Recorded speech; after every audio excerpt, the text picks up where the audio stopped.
Adverse drug effects. Today we will discuss the lab topics about the adverse drug reactions. As we know that each drug has secondary effect, or we can say unwanted effect, and this secondary or unwanted effect is termed as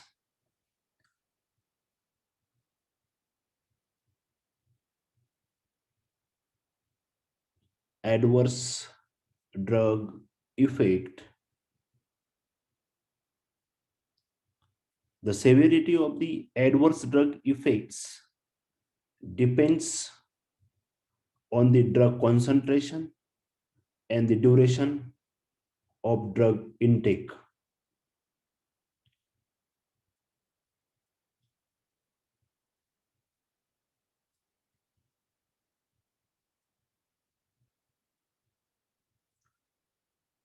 There are various types of the adverse drug reactions.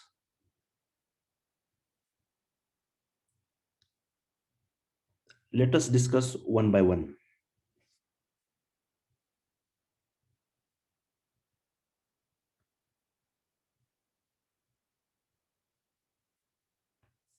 First,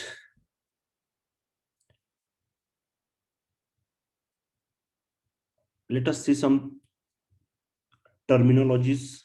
Therapeutic effect means intended effect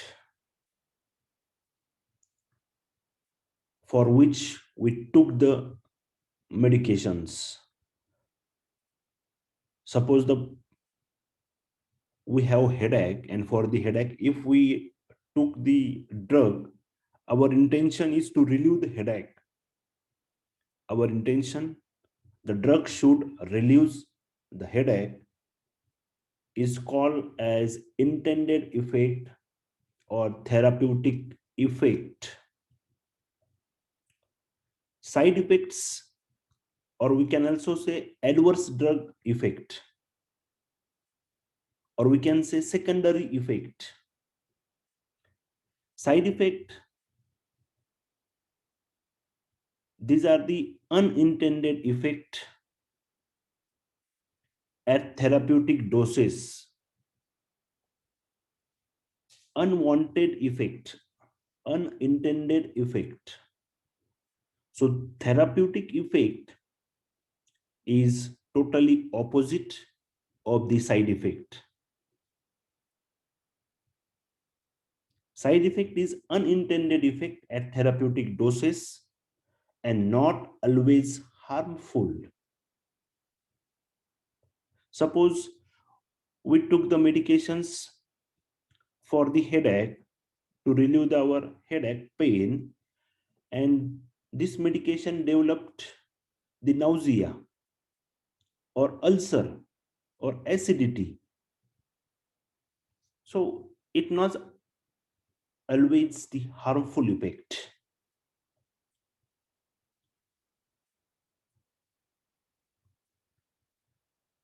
And it occurs at the same dose. Suppose we took the 500 milligram tablet to relieve the headache, and at the same dose we get nausea or acidity or peptic ulcer. It is at the same dose, 500 milligram. Toxic effect. Toxic effect is also unintended effect at toxic doses, but dose should be high. Toxic dose means dose should be high.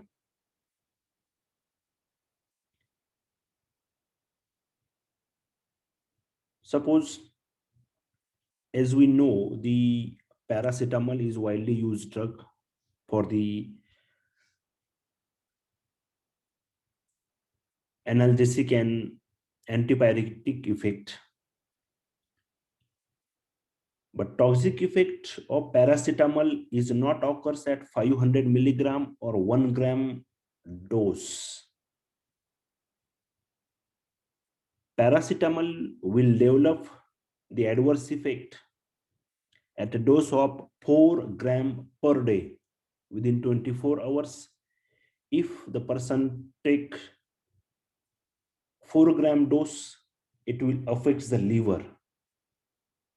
It affects the liver, and we can say it is an toxic effect at toxic dose. Secondary effect, an unintended effect of drug at therapeutic doses.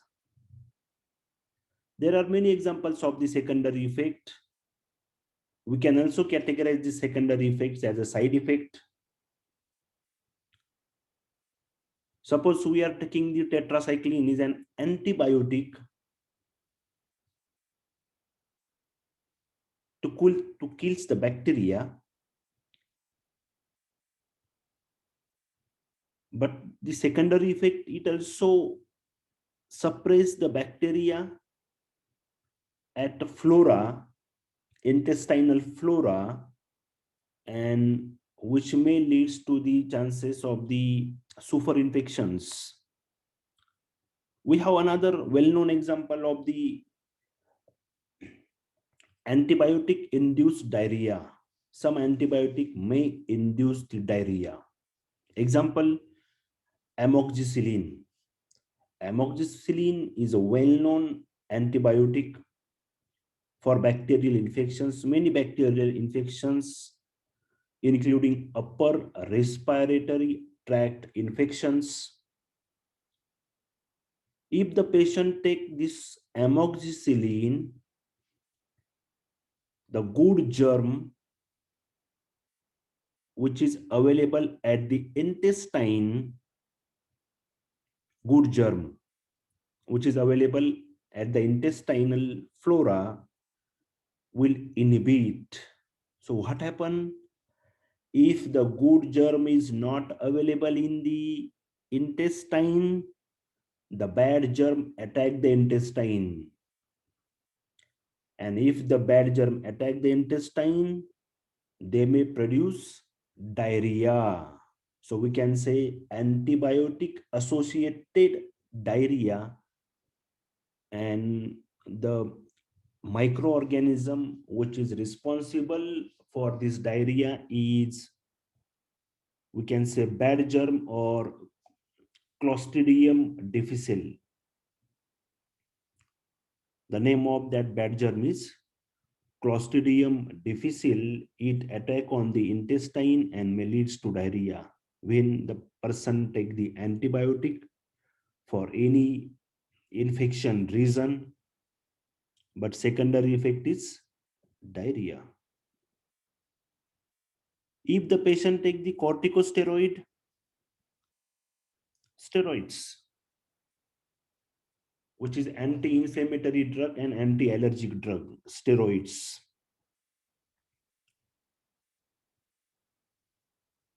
the adverse or secondary effect of steroid is decrease the host defense mechanism,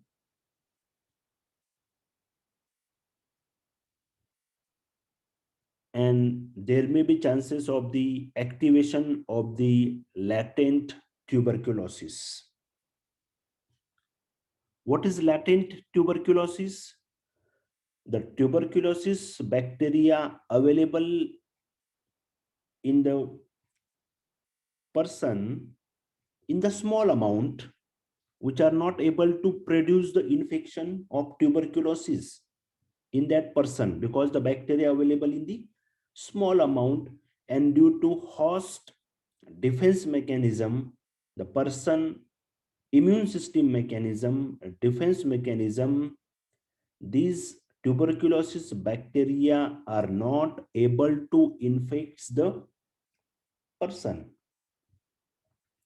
But if that person takes the corticosteroid for long duration, it result decrease the host defense mechanism, and if the host defense mechanism, host bodyguards, armaments, depressed. This tuberculosis bacteria, which was available at small amount, may infect the person with the tuberculosis infection, which is called latent tuberculosis. There are many examples of the secondary effect, but just these are for your knowledge. As we know, we have antihistaminic drugs, chlorpheniramine maleate, which is a histamine receptor blocker, and at the same dose, therapeutic dose, it produces the sedation, which is secondary effect.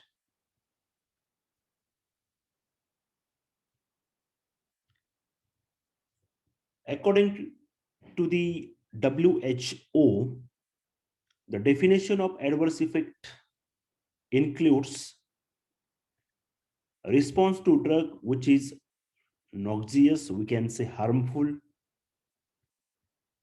unintended, unwanted, and occurs at doses normally used for therapeutic purpose.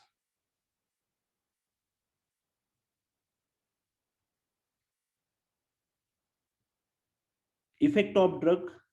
Now there are two subcategories of the therapeutic effect. Intended, we can say therapeutic. Intended, we need it. Suppose we have a headache and we are taking the drug to relieve the headache. We need this intended therapeutic effect. But non-intended, which occurs at the same dose. And these are the adverse effect. These are classified in subtypes: type A, B, C, D, E, F. Now, what is this A, B, C, D, E, F types of adverse effect? We will discuss now. So generally, the adverse effect of drug which are non-intended are subcategorized into the type of A, B, C, D, E, F. You are able to answer after completion of this lecture what are the A, B, C, D, E, and F. Types of adverse drug reaction. There are 6 types given later from A to F.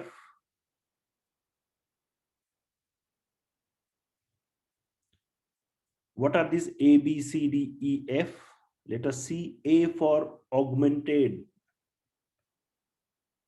related to dose. This adverse effect is augmented and related to the dose. B for bizarre, which is related to the genetic and immunology. C for the chronic, related to duration and the dose of the drug. D for delayed, related to the time. E for end of therapy, as it indicates the clear after completion of the treatment, end of therapy.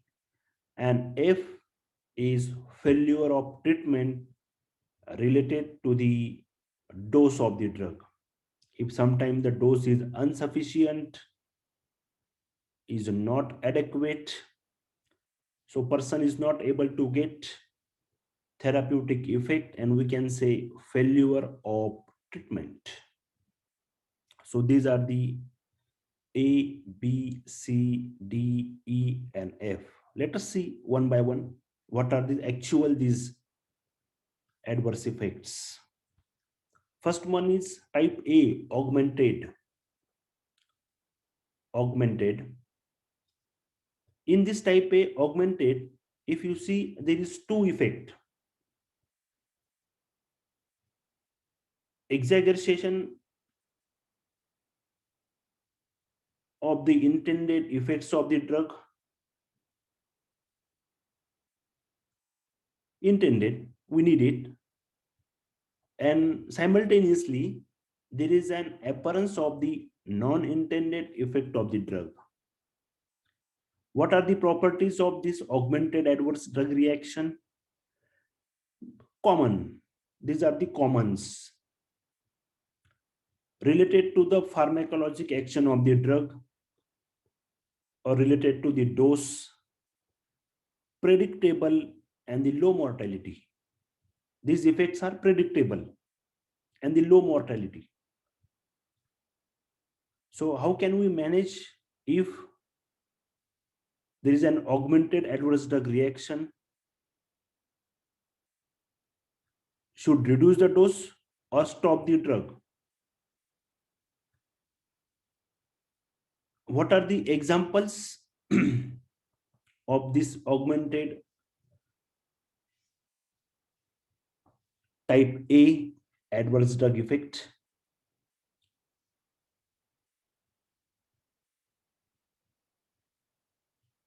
The examples include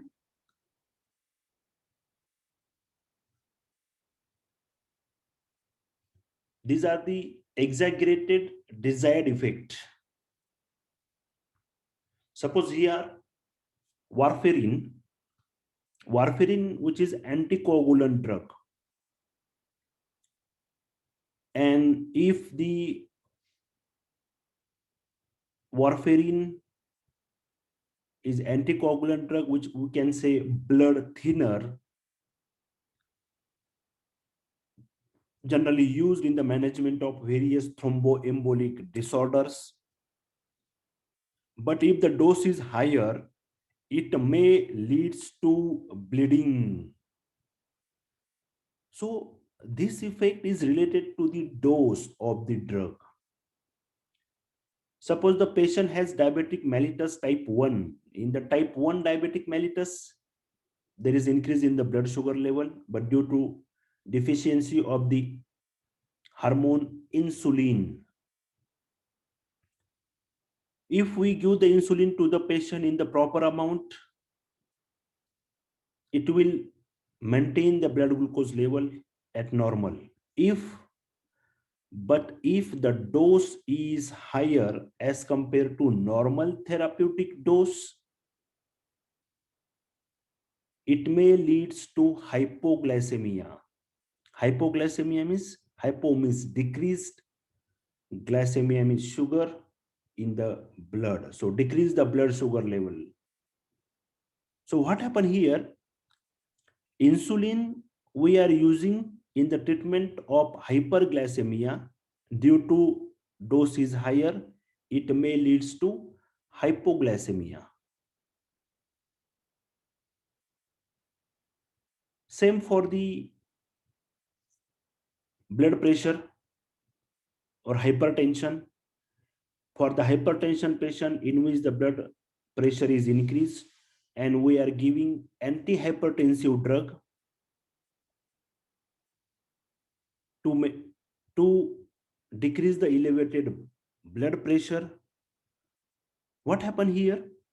This drug may leads to hypotension, maybe due to the dose is higher.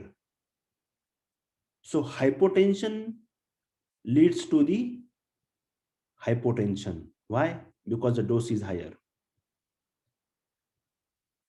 Propranolol, which is a beta blocker, beta adrenergic receptor blocker, non-selective beta blocker,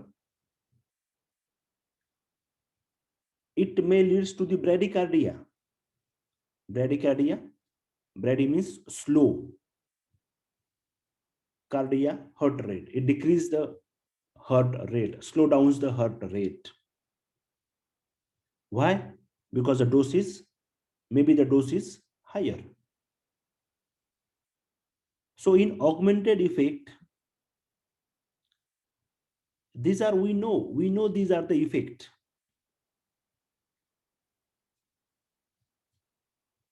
These are the desired effect. The clinician and the healthcare person knows that if the dose of warfarin is increased, in the management of the thromboembolic disease may leads to bleeding. You have proper knowledge that, prior knowledge that if the dose of insulin is higher, so hyperglycemia may leads to hypoglycemia. You know that it is an desired effect if you are giving antihypertensive drug to the person, and if the dose is high, the hypertension may leads to hypotension, and propanolol may leads to bradycardia. So these are the augmented effect, and these are the desired.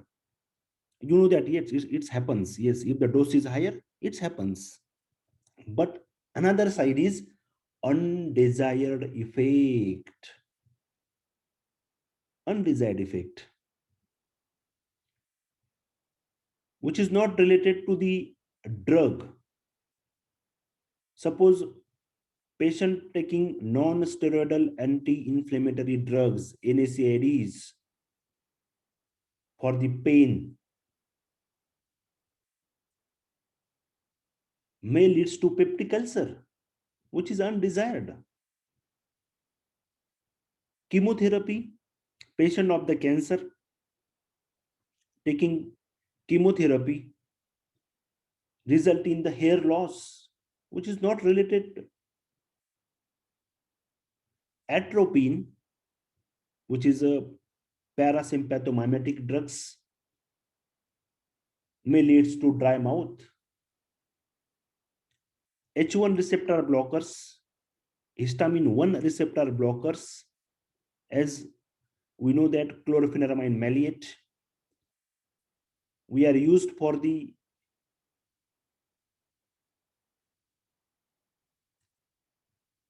runny nose, allergic reaction, may leads to sedation, not related. And propranolol used in the cardiovascular disorder patient, which leads to bronchospasm due to blockage of the beta 2 adrenergic receptor, which is not related. These are the undesired effect.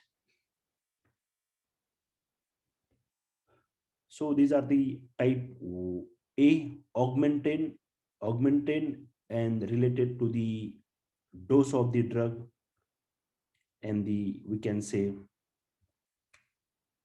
it is classified into two subcategories: exaggerated desired effect, and second one is, we can say, undesired effect.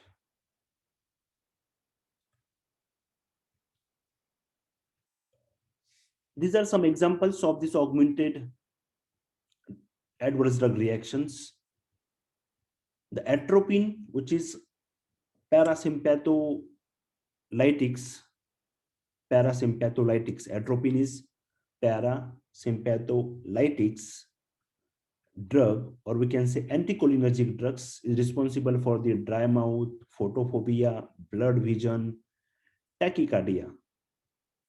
If the person is taking opioids, yes, respiratory depression. If the opioid is analgesic, generally it is used in the severe analgesic purpose, opioid.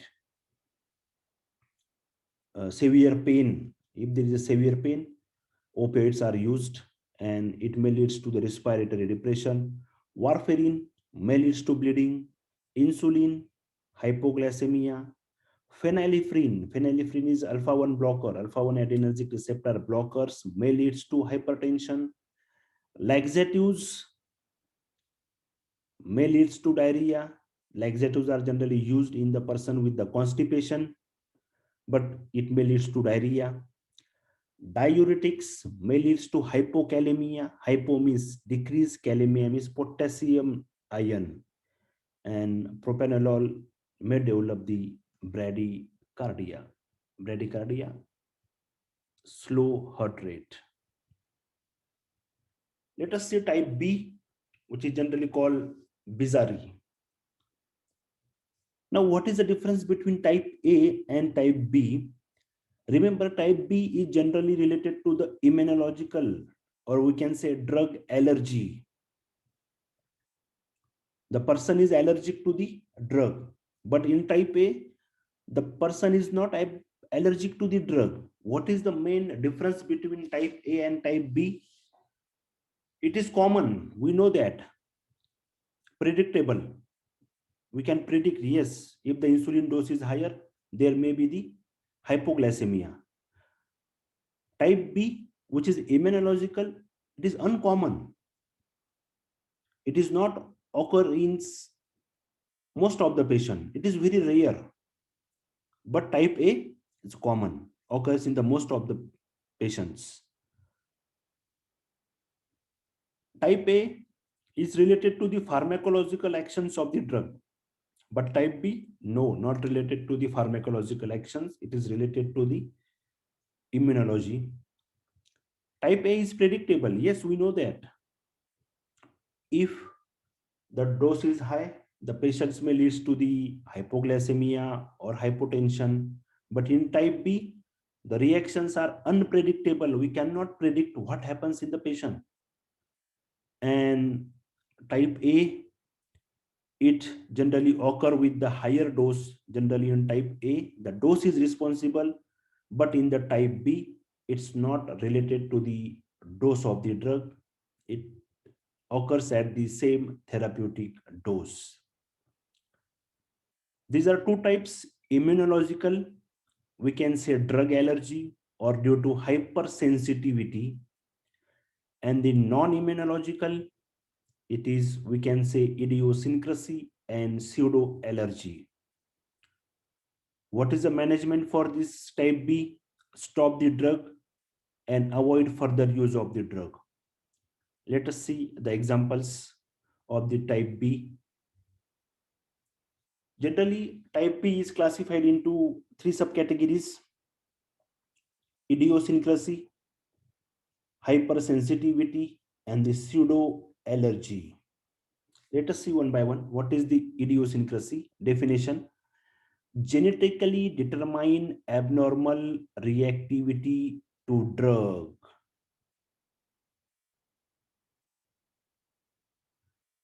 The well-known example is penicillin. Generally, the penicillin is an antibiotic which is responsible to the allergic reactions in many individuals.